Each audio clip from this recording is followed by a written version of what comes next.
You're listening to audio from University Baptist Church in Beaver Creek, Ohio. Our mission is to make wholehearted followers of Jesus Christ who know him and make him known. Please enjoy this podcast and visit us at ubcbeavercreek.com for more information.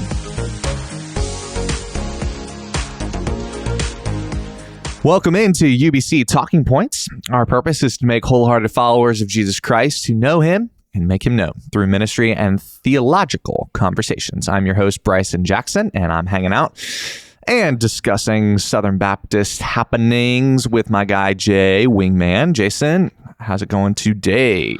Good morning, Bryson Jackson. Bryson and I like to use the word bro in as many words as possible. Broing it up in this place. Let's go. What did I write on your whiteboard recently?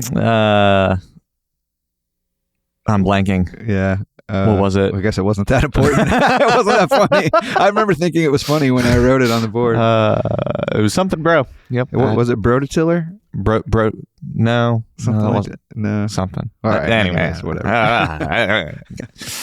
All right. Well, listen, we're digging into some fun content. Now, this could get a little bit nerdy, but it is super helpful, right? So in May, pretty nerdy though. Yeah, it is. It could get there. So I mean, if people are taking the time to listen to a podcast on the Southern Baptist Convention, I mean, they're pretty like Baptist nerdy. Yeah, that's true. That's true. All right. So unapologetic Baptist nerd here. That's right. In May, we held our annual post-Easter sermon series, Asking for a Friend. One of the topics covered was the Christian denominations topic. And in addition, we had the weekly podcast sermon discussions. You and Jesse kind of talked through some denomination stuff. Yeah, got some good questions on that sermon in particular that Jesse and I went through. Yep. And then we did a follow-up as well with talking points, focusing specifically on the Baptist faith, right, and Baptist roots with James Reisner, director of the GDAB. So you guys kind of talked through history. That one was super nerdy. Yeah. Maybe more nerdy than this podcast is about to be here. But yeah, but let me also just say to our listeners, I think that might be helpful to understand some of what we're talking about today. So I'm going to try to assume that you know some of the things that we're talking about today. And if you're completely lost as to what in the world's going on when we're talking about the convention and stuff like that, go give that one a listen so you kind of get the foundational pieces in place of where all of this came from, et cetera, et cetera. So today we want to share some insights from the SBC Annual Meeting that several of our staff and leadership attended last week. So this episode is going to provide details about our church's experience at this year's SBC Annual Convention. So you can check out all the resources, et cetera, in the podcast notes that we will provide as well. So check those out if you're wanting to know more. So let's talk here briefly. Jason, why do you enjoy leading a Southern Baptist church? Let's just kind of start there, and then we can talk a little bit about the convention. Yeah, I would say a couple things that stand out right away about leading a Southern Baptist church that I enjoy. I guess, first of all, I'll just say when I came to UBC a little over 7.5 years ago, I was actually ordained in a Southern Baptist church prior, like back in 2004. I was ordained in a Southern Baptist church, stayed at that church serving for 17 years or so. And we never did anything with the Southern Baptist Convention. So when I came here to UBC 7.5 years ago, found out that the church was much more inclined to be involved in the Southern Baptist Convention, I kind of had to go through a process of learning, what does that even mean? What does it mean to be a pastor? How do you even do ministry in a Southern Baptist church? So as I've started to get involved in that, here are some things I enjoy about it. What I enjoy the most is being part of 47,000 other churches around the world that are partnering together to send out missionaries and church planters. That is, to me, that's just a fantastic opportunity for us to do more together than we can apart for the sake of missions and church planting. So maybe we'll talk a little bit more about those types of things later on in this podcast. But that's the heart behind the Southern Baptist Convention. Partner together to send missionaries and church planters, and I'm glad we're part of it. I would also say that I like being a Southern Baptist pastor. At least my experience over these past 7.5 years is that the Southern Baptists have held the line on doctrinal, issues, and what I'll just say, biblical faithfulness in many areas. Does the SBC have flaws? Are we perfect? Of course we have flaws. No, we're not perfect. But to see where the SBC is holding the line, where several other denominations are kind of slipping, and I would say kind of going down the slippery slope into biblical unfaithfulness, that concerns me for those other denominations. And I like where our denomination, if that's what you want to call it, where our convention, I like where we're holding the line. And then third, I would say I like being part of the Southern Baptist Convention because of the fellowship locally amongst other pastors. So in the greater Dayton area, there are almost 100 churches in our local association, and over the past 7.5 years, built really good friendships with some of these fellow pastors who, we get to talk pastorally about things and share ideas and, solve problems together and pray together and just understand each other's worlds as pastors trying to lead our families and cover issues in our churches. So I like that we have a local association led by James Reisner and, kind of a brotherhood really forming amongst many of the pastors in the association. So those are some of the reasons why I like it. Okay. So just to clarify there, it's interesting that you stated, right, you were part of a church that was Southern Baptist in name, but not necessarily collaborative.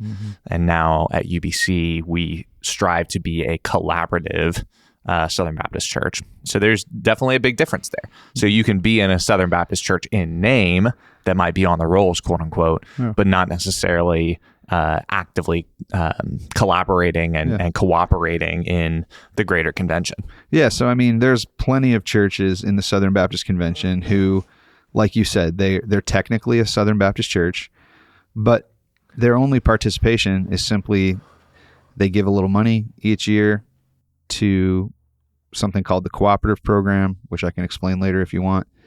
And, they kind of agree to uphold the Southern Baptist a statement of faith, which is called the Baptist Faith and Message.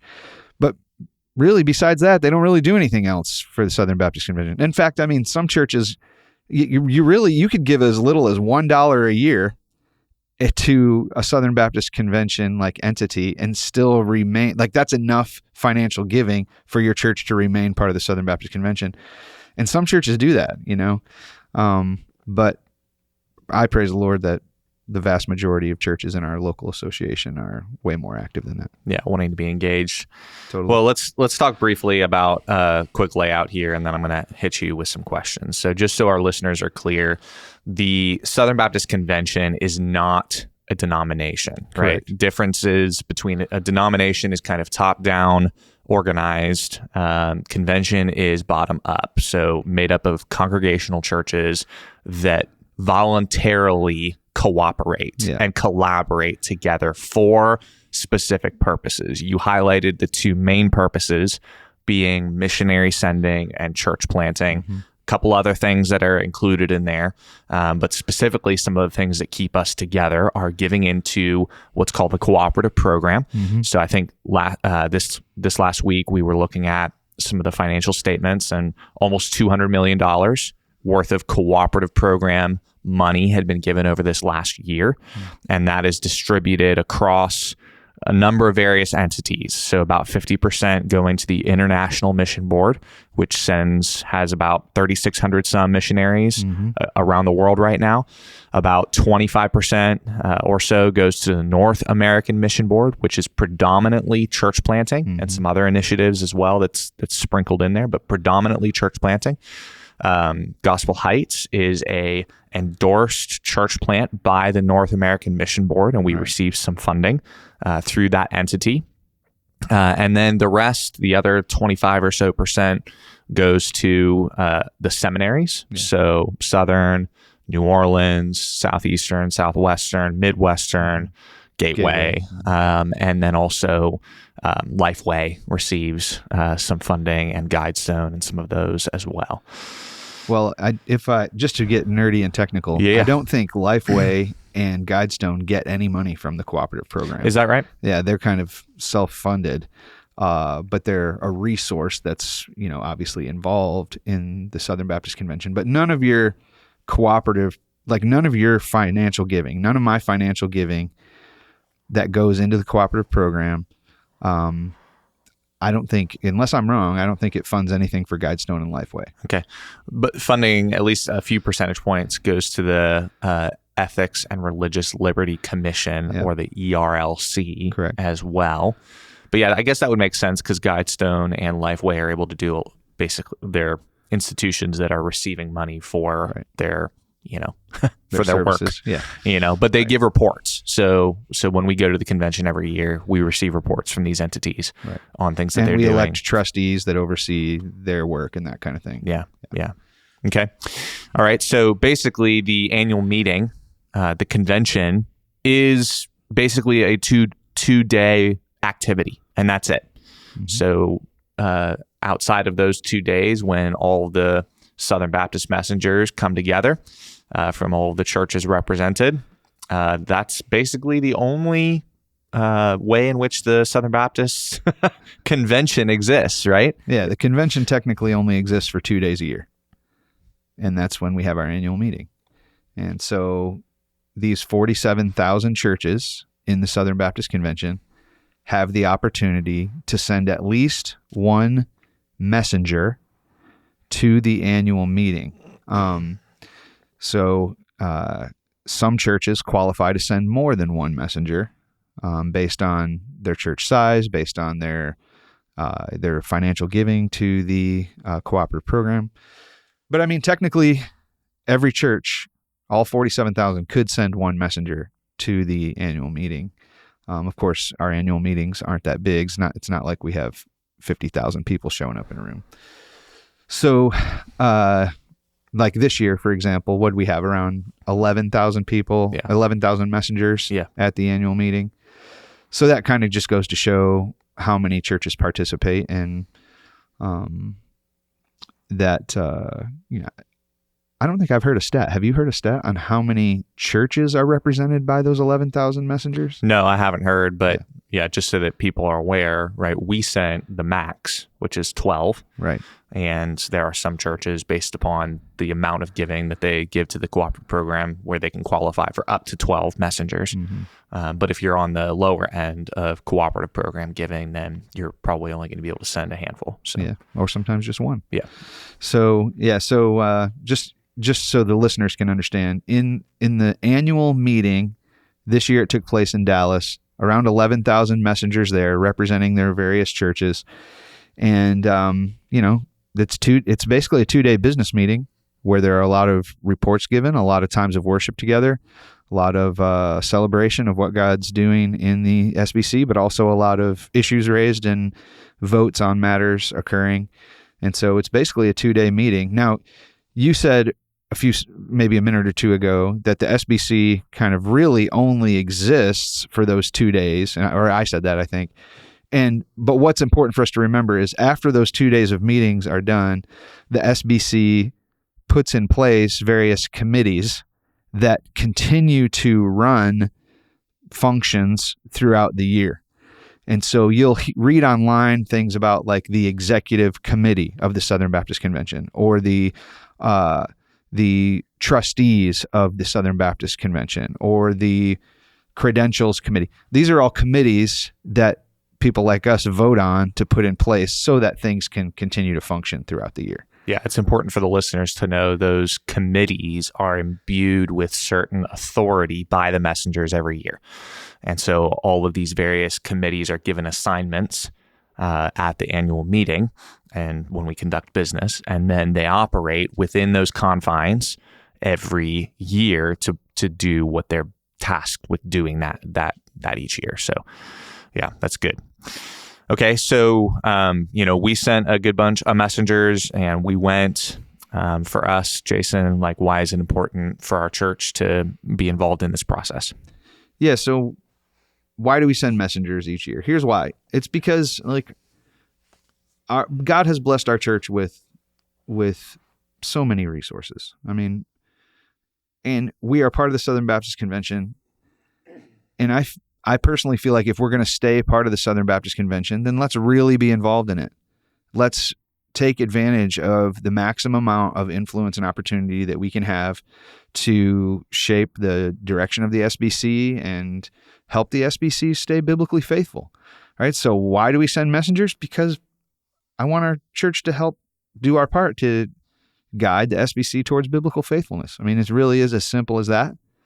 And by sending our messengers, they represent the thoughts and opinions of the people of our congregation, and they get to participate in those votes that occur at the annual meeting and make an impact that way. Yeah, it's been cool. This year was my third year, and I think it's good for people in our church to know as well that when we go, right, like we try to educate ourselves on a lot of the things that are going on and ways that we need to vote and things that are happening, but we're not going as like a unified voting block that votes the same on everything. Right? We just try to educate all of the messengers from our church that are going, and then allow them to kind of make judgment calls based upon, the decisions that they think are appropriate, which is a good representation of the various opinions that might come out of our church as well. Absolutely. If all of our church could show up and vote, we wouldn't all vote the same on everything. Yeah. Right? Yeah, exactly. A lot of us might vote the same on some things. Yes. But we wouldn't all vote the same on everything. So I think that that's represented well by the slate of messengers that we take each year. Yeah, that's cool. All right, so let's kind of talk about where the SBC is right now. What are some of the current trends in the convention that you are happy about or encouraged by? And then maybe we can also discuss some trends you think are potentially not as good. So what are some things that you're encouraged by and things that you're looking at right now in the convention that you're like, man, that is really cool. That's worth celebrating. That's why we do this. What are some of those things? Well, we just celebrated the 100-year anniversary of the cooperative program. Again, cooperative program is simply a funding mechanism that allows churches to give money to do what we talked about earlier. Send missionaries around the world, help plant churches in North America, fund the seminaries, fund the ERLC. And so for 100 years now, the cooperative program has been up and going. So that's a trend that's been going. The churches have continued to support it. The giving to the cooperative program through those 100 years has kind of went up and down, but over the past few years now, we're back on an upward trend of giving. And that shows me that the churches in our convention are excited about the direction the SBC is going, so they're increasing their giving. So I think that's kind of a good trend that I'm happy about. I will say this too, like my first year that I went to the Southern Baptist Convention was 2020. Is that right? Yeah, 2020, I think. It was the year that the convention took place in Nashville. And one of the problems that I noticed right away was that there had been all this controversy in the Southern Baptist Convention about critical race theory and other matters that were in previous years presented at the annual meeting through something called resolutions. And if you went to you've been there, Bryson, so you know, but for the general listener, each year the Southern Baptist Convention puts out they're simply statements about culturally hot topics that reflect the opinion of the messengers at that year's meeting. Those statements are called resolutions. And there's usually resolutions about culturally hot topics like, abortion, about gay marriage, about race, about, whatever the cultural hot topics of the day are. But the reason why I'm mentioning resolutions right now is because when I came into the convention back in 2020 and started getting involved, there was so much controversy that was tied to these resolutions because the resolutions were simply presented to the messengers like an hour before they had to vote on them. So imagine something as complex as critical race theory kind of getting tossed in front of the messengers with just an hour or two beforehand to like even give it any thought and to consider like how we're going to vote on this. So that was a problem years ago. Well, for the past couple of years now, one of the things that has changed has been that the resolutions committee has to write their resolutions and send them out early, like at least 10 days early or a week early, out to be reviewed, so that messengers can show up and actually have some time to get informed on what they're voting on. Does that make sense? Yeah, absolutely. And all of those resolutions as well. Yeah, like they can be complicated. Mm-hmm. And so it's important for people to think through. But it is also helpful, I think, for the listeners to know that a lot of these resolutions are informed by submissions from the messengers in the previous year. Totally. So when the messengers make a motion from the floor, so just for everybody to think about this, if you've ever been to a UBC business meeting, right? There sometimes, church members will speak up and say something. They'll go up to the mic and, bring something up. But this is like a UBC member meeting on steroids. There's 11,000 people in a massive convention hall, and there are microphones all over the place. And literally anyone can get up to the microphone, click the button, and be piped into the platform and say anything. Right. And so it's pretty wild, but it's cool to see that literally any messenger can get up and make a motion for something, and then they will pass it along. And then the following year, a lot of times you'll see some resolutions come out from the resolutions committee that are representative of some of these things that are coming out from the messengers. And so that's cool to see. So I just like the trend that they're putting the resolutions out early, so that people like us can read about them in advance and say, do we agree with this or not? Yeah. And that way we can vote or speak into it or challenge it the way we want to. So I think that's a good trend, and I think it's going to prevent problems for the SBC down the road. I would also say a trend right now in the SBC is the actual steps that are being taken to prevent sexual abuse.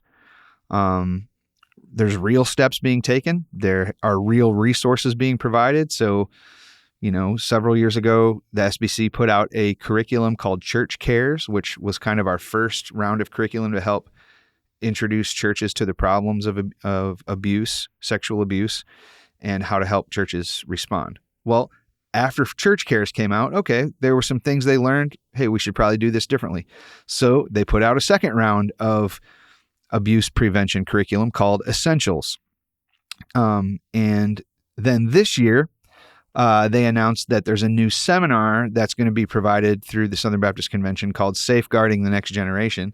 And these are just practical, usable, helpful tools and resources so that churches around the country that really have no idea how to deal with or respond to the complexities pertaining to sexual abuse now start having tools and resources to understand how they can best serve victims of sexual abuse and help prevent sexual abuse from occurring in their churches. So I like that trend that for multiple years now, this has been addressed and practically resourced.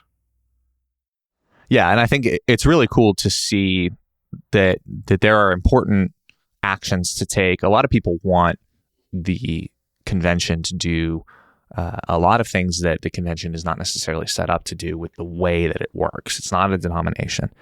And so just to zoom out on some of the sexual abuse related questions that have come out, there have been a number of accusations of rampant sexual abuse kind of across Southern Baptist churches over the last few years. And the messengers have responded by creating the task force and trying to do some things practically, and a number of third-party investigation. A lot of investigations. The system, the Department of Justice came in and did a very thorough investigation of all the various entities, which cost all of the entities a ton of money. $17 million almost. It's crazy.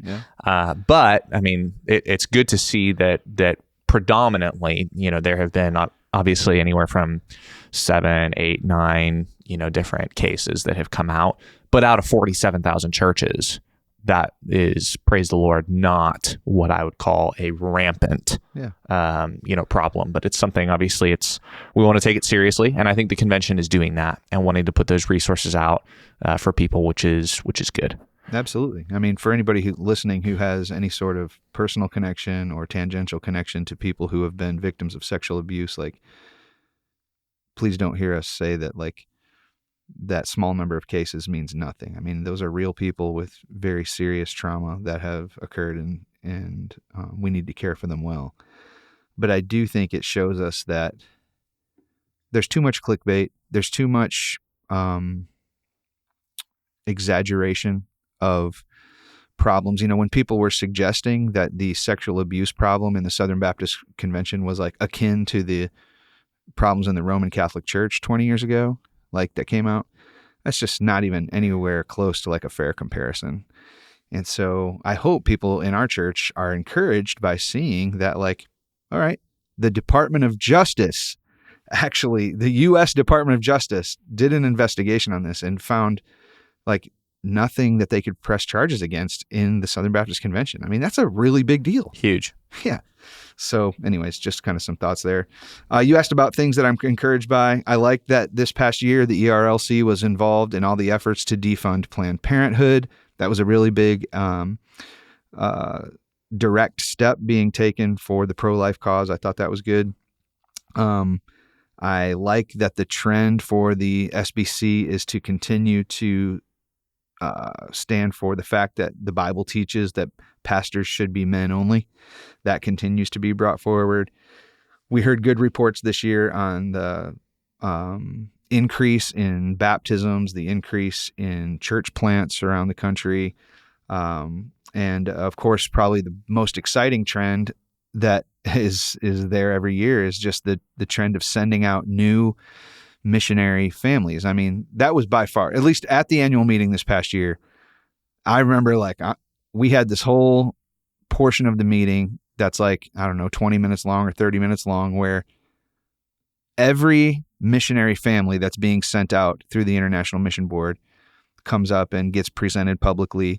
And then this year, I thought it was great. They took all 58 of those households that are going to the mission field. They had them step out into the auditorium floor, out into the kind of aisleways, and then people like me and you and the messengers of UBC got to go lay hands on them, pray over them.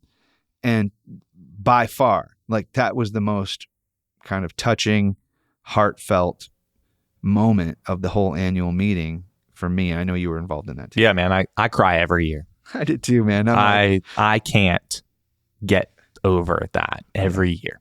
It's just like powerful when they all step forward with their families, and when they submit their prayer requests and they talk about transition for their kids, and they talk about, you know, seeing the gospel transform communities and tribes and peoples who have never met Jesus. I mean, it gets me every year. Mm-hmm. Then we pray over them, and then we sing worship songs about nations and tribes and peoples praising the Lord. It's just like, oh. Yeah. So anyway, yeah. That's the heart. That's the heart of the Southern Baptist Convention on display. Why are we part of it? Yes. Right? We're part of it for those 58 families that were sent out this year, and who knows how many in the years prior to our participation. You know, that's what it's all about. Yeah, and it's so cool because I think that if people have a background that's not Southern Baptist, you know, they're familiar with the standard procedure of missionaries that have to take a few months out of every year to kind of go on the church circuit, right? Mm-hmm. And go present, you know, what's going on and things that they're doing, and, you know, do fundraising and stuff like that. The thing that's beautiful about the IMB, the International Mission Board, is that if they are supported by the IMB, they are fully funded through the IMB. They don't have to go take 5 years and travel around and raise funds. They can just go. Yes, it's so cool. Yeah. So that's a huge thing, and enabling people that are equipped and passionate about going to be able to do that, for that to be their full-time job, right? Not fundraisers. So, all right. Yeah. Well, let's take a break here, and then we're going to come back with maybe a little bit more conversation on controversy and things that we want to parse out. Sounds good. All right. We are back at it. We've talked about a number of really impactful, meaningful things about the convention, and things that we are super happy about, and that I think are encouraging. Let's talk about some of the things that, you know, As always, every year there's controversy about various things. There's all kinds of press that comes out. This year we actually had a number of articles with members of our team, plastered, all over NBC, Politico, Guardian, all these things. People from UBC sitting in the crowd somehow ended up on photos on Politico. Right. The face of the SBC. So anyway, Brian Tanita. but anyway, there's always there's always press that comes out. There's controversy about things where people are disagreeing. What are some controversies or things that are being discussed in the SBC right now that you think the people of our church ought to be aware of and kind of hear from us on what we think about them? All right. So some of these will be just my own concerns, things that are controversial to me. Some will be the ones you see on the headlines and all that. Yep. But the one that's really bothering me the most is why the Southern Baptist Convention can't amend our Constitution to basically prevent females from being pastors of any kind. All right, we already put it in our document of statement of faith called the Baptist Faith and Message 2000. So that's been amended to only allow male pastors. But our Southern Baptist Convention Constitution, it has not yet been amended that way. And for 3 years now, there's been proposals on the table to amend it, and it keeps getting shot down. We can't seem to get it through. And we have executive committee leaders. We have kind of the faces of the SBC, the big name people pushing against amending it. And I don't understand why. Why not be consistent in both documents? Yeah, and I can't ever seem to get clarity in my mind on the opposition either. That really is always the thing for me, because I feel like I can never quite get clarity from any of these voices on like why we shouldn't do that. It's always kind of vague, there could be legal problems, or for whatever reason maybe we'll lose more churches than we should over this, and there's all kinds of stuff that is floated, but it never seems very concrete to me. It's just when we were leading up to 2024 in the Indianapolis convention, the leaders who opposed amending the Constitution were saying things like this: well, we already have it in the Baptist Faith and Message, so we don't need it in the Constitution. And if we do have female pastors, in any of our churches, that's why we have a credentials committee to investigate them and then bring them forward, and we can deal with those churches. And if needed, we can consider them not in friendly cooperation. So that's what they were saying leading up to 2024. Well, now leading up to 2025, we have churches in the SBC who have female pastors who the credentials committee this year didn't take any action on. So it's like, okay, it's the credentials committee factor doesn't really matter. They're not acting on it. At least not this year. They didn't act on it. That bothered me. And what we heard from Dr. Jeff Orge this year was, well, if we update our Constitution with new language preventing female pastors, it's going to be legally risky. And there was this whole like risk factor that was emphasized there. And I look at that and I'm like, look, as far as I'm concerned, the church doesn't need to act in fear. If the Bible teaches something, we should affirm it. We should affirm it consistently throughout all of our documentation. Let the chips fall where they may in order to be biblically faithful. Let's not worry about fear and risks. Let's not let that be the driving factor. But that's the factor that we were told this year from the stage, that, Dr. Orge encouraged us to not vote in favor of amending the Constitution because it was too risky. And that really bothered me, honestly. Yeah, absolutely. And I think, obviously, there's all kinds of discussion that could be had on this about, definitions of pastor and things like that. Because there would be some churches, not like ours, but there would be some churches that would use that term for just kind of general people who are on a staff, right? A children's pastor could be a woman who's not engaging in any shepherding activity of any kind, or like elder type of function. So, but in that in that question, then there is specifically definitions of what that is. Yeah. And so essentially what the Southern Baptist Convention would be doing if that Constitution movement went forward is it would be further clarifying as a convention, as a group of churches, what we believe that office and function is. And not just, everybody and their mother being able to be pastors, So I think that's helpful because, in our culture right now, anybody, you can, get your qualifications to marry somebody through the state, lickety split, and, call yourself Reverend so-and-so. And it's just crazy, So, but I think it's helpful for the Southern Baptist Convention to seek clarity. And I wish that this current constitutional amendment would take place. But as you said, keeps getting stonewalled. So that's where we're at right now. Yeah. So just whoever's listening, just know that I'm going to be voting for this constitutional amendment every time it gets brought forward, simply because I would like to see us be consistent in both our Baptist faith and message and SBC Constitution and be faithful to the word. Yeah, absolutely. Another point of controversy that's going on in the Southern Baptist Convention is regarding financial transparency. This year there was a motion on the table to essentially require the executive committee, I believe, to put out a report that is in line with what the government requires for other nonprofit organizations. What's it called? A 990? Yeah, I-90. I-90 report, 990 report, something like that. And there's strong feelings on both sides of that. Should that report be released that would show everybody's salaries essentially and what they're making? Should, to what level of detail does that need? And there's strong opinions on both sides. So that's a point of controversy. I personally kind of have mixed feelings about that one. I don't, transparency is great and you want it. Let me just use it this way. In our church, in UBC, we don't publish every staff member's salary. But what we do publish is the process by which every staff member's salary is determined. Right. And that's helpful basically just so that the members understand, okay, how is this working? Who sees this? Who determines these things? And how is that being done? And there's nothing really like that right now in the convention and the various entities. So it's like, how are we determining these things and who's got their eyes on that? We don't really know.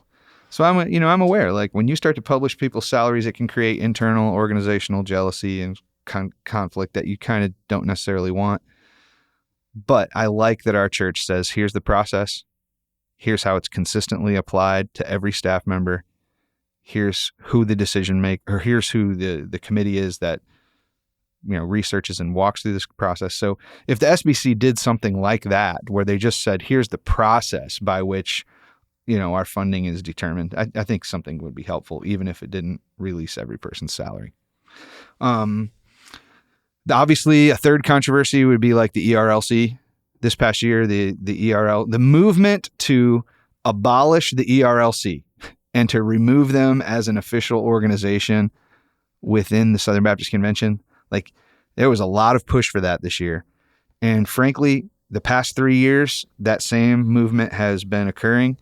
And all 3 years in a row, the vote keeps getting higher. The vote keeps getting higher. Yeah. Right. So I think 3 years ago, my first time, it was in the teens or low 20s. Yeah. Last year, it was 30% something. And this year, it was 40% something. Right. So that ERLC vote keeps climbing because I think they're not really responding. Right. Like there's all of this cry from the messengers every year to,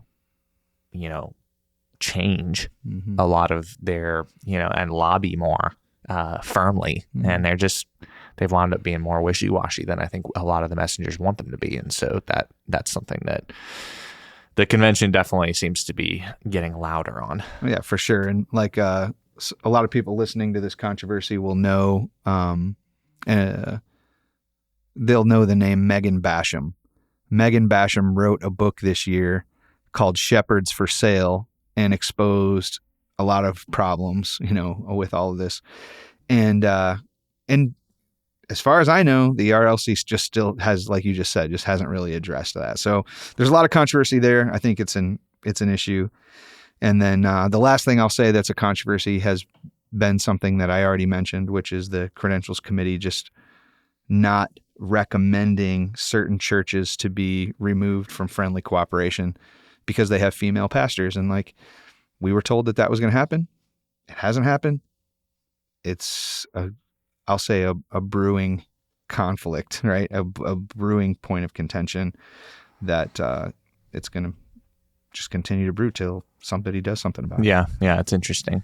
And just so that people are clear as well, when we talk about the ERLC, just a reminder, this is the Ethics and Religious Liberty Commission, which is an entity that is tasked essentially to be Christian lobbyists.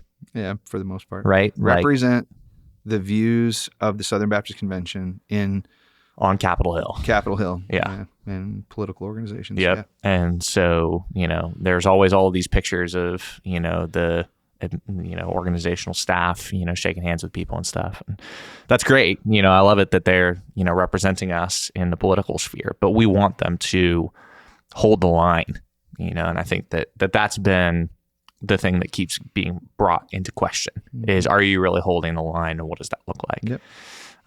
And where's all of the funding coming from? And are we, aligning ourselves with organizations we shouldn't be? Exactly. All kinds of stuff. Those things deserve being looked into, and answers should be provided. And my hunch is that until straightforward answers are given, the ERLC is just going to continue to be suspect. Yeah, exactly. All right. Well, let's kind of hit a couple high points here as we wrap this up. Moving forward, Jason, what are some things that you would like to see addressed, and then involvement for our church long term? What are some of your last high points here? So, important things that will need to be addressed in future years of the convention. We just touched on it. People are going to demand answers to what's going on at the ERLC. So that's one. I would say a second one that came up a lot this year that I think is great was there were several motions made from people on the floor saying, hey, could we form study groups to help churches be equipped to minister to people with special needs or families who have special needs children? So the whole issue of special needs was brought forward, and my hunch, if that's the right word, my thoughts here are that in the future years, that's going to become an important way that the convention works to help resource churches. And I think it'll be very helpful for churches like ours. I think another thing that hasn't necessarily been talked about a ton, but this is just my personal thing, is that there are a lot of pastors retiring right now. The boomer generation, all of that, guys are getting older and going into retirement. And those churches need new leaders, and praise the Lord, we have good seminaries putting out good leaders and, all of that. But that whole, I guess, handing of the baton from the boomer generation to the next generation, and the equipping of younger pastors to be ready to step into aging congregations and help bring some revitalization, I think is going to be a big issue over the next 10 years or so. And then, of course, just the practical, will the Southern Baptist Convention continue to stand firm under cultural pressures for hot topic issues, be they political or race or LGBTQ or whatever it is? I hope we will. I believe we will. But I think it's just going to continue to be hot items moving forward. Yeah, I thought it was good this year, the pushback against the legalization of same-sex marriage. I thought that resolution was good this year.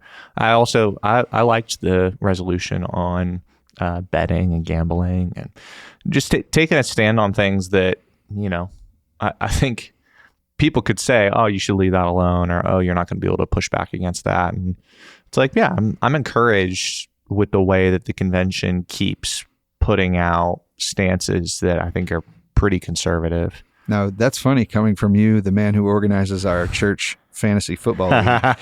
And last I recall, someone had had to win like a $20 pot at the end of the year. No longer, you voted to no longer let those things happen, dear sir. We're no longer in friendly cooperation with the SBC convention. So, yeah, I have some different thoughts on that. But I don't know if they're worth getting into right here. No, but I think just the bottom line on that, and looking at some of the resolutions that were coming out, like they were putting out things that were pretty hard nosed on, like, hey, here's hard conservative values that I thought was good. So for sure. But yeah, so as we encourage our church to be involved, what are those steps? Yeah, so ways that our church can be involved, I would just say, for the church as a whole, just know that your financial giving helps us each year fund the way for us to send a full slate of messengers to the convention each year. So, please just continue to give generously to our church and to pay attention to who we are sending to the annual meetings, and pay attention to the things like this, the reports that we put out on our way back. I would also say I really want to see our church continue to ratchet up our involvement, not just in the national level at the annual meeting, but also at the state and local levels. So I think about, for instance, this past year, we were asked if we wanted to have someone from our church be on the state mission council, okay, which is a new language that I don't have time to explain, but essentially it's kind of an advisory board, a decision-making board for the state of Ohio convention. And we got involved. So Dave Bonnell from our church was on the state mission council and was able to make a difference in the matters pertaining to our state. I think about people like Corey Thomas and Jim Corbin and others who have been involved at the local association level. Corey Thomas providing help with churches who need technical training for, I'll just say technical training there. Lots of aspects of that. Jim Corbin providing training and opportunities for churches regarding missions. So just to stay involved, locally and at a state level. And then I just thought, one thing, Bryson, that you brought home from this year's convention was just kind of like, how can we as a church not just give money to support these international families that are going to the mission field? How can we make a personal connection with them? And I like that you must have shared that with somebody, and we already got in contact with a family, an International Mission Board family that is on the mission field right now, that somehow heard about your request and reached out to you with a letter or something. So tell us about that. They're from our area, so that was pretty cool. Basically, Matt Stauffer emailed me back and was like, "Hey, so we served at what's now known as the Bridge Church, First Baptist Miami. In pastoral ministry for a while, and now we're in, I think he said, Mozambique. So it's pretty cool hearing from them, and it was just a neat first step in developing connections with people from our area that are endorsed and serving on the field by the IMB. So it's cool. So that's another, so being involved with those International Mission Board missionaries on a personal level is great. I think now that you're planting a church out from here, our listeners should just know one of the ways we're going to stay involved with this Southern Baptist Convention, Lord willing, is to keep utilizing the North American Mission Board's resources and trainings to help train future church planters. So whether those future church planters come from UBC Beaver Creek or whether they come from Gospel Heights, we want to continue to go through the steps in the training that is provided through the SBC there for church planters. So I think that's been a great opportunity for you and for Skylar as well. I think it's a good one. Yeah, absolutely. Yeah, and just a few reminders as well. As we lock this down, we're going to put some resources in the podcast notes, so check that out. But man, brothers and sisters, right? Let's be people who are educated in the way that we read, and to be discerning. Recognize that there's a lot of false press that goes out about the convention on a regular basis, and so be discerning as you read things. Check out the Baptist Press, which is the Southern Baptist basically news agency that puts out information. Jesse Jackson from our church as well. A lot of times he'll put out different articles on things going on in the convention from churchleaders.com. And there are all kinds of podcasts and things that you can listen to. And just be aware, I think, is one of the biggest takeaways from this is, we want to be a church that is discerning and aware of being able to be wise and discern truth from lies. Yeah, I mean, 100% agree. The BaptistPress.com is the official news outlet for the Southern Baptist Convention. So I would encourage our listeners to pay attention to it. Read what comes out on BaptistPress.com. But also, the two podcasts that I would recommend that people maybe put into their subscriptions would be SBC Weekly, and it's just a weekly podcast about events and happenings in the Southern Baptist Convention. And also there's another podcast that only comes out kind of intermittently as needed, but it's called B21, B as in boy, 21. And the B21 podcast just addresses issues pertaining to the Southern Baptist Convention. It's been helpful for many studies. So yeah, those are the ones that I would recommend. And I think that helps keep people in the loop on stuff like we talked about today. Absolutely. Educate yourselves, my friends. Well, this has been an awesome conversation. Hope this has been an encouraging topic for you all as we think about ways that we can collaborate within the convention and glorify the Lord through what he's doing through the local church around the world.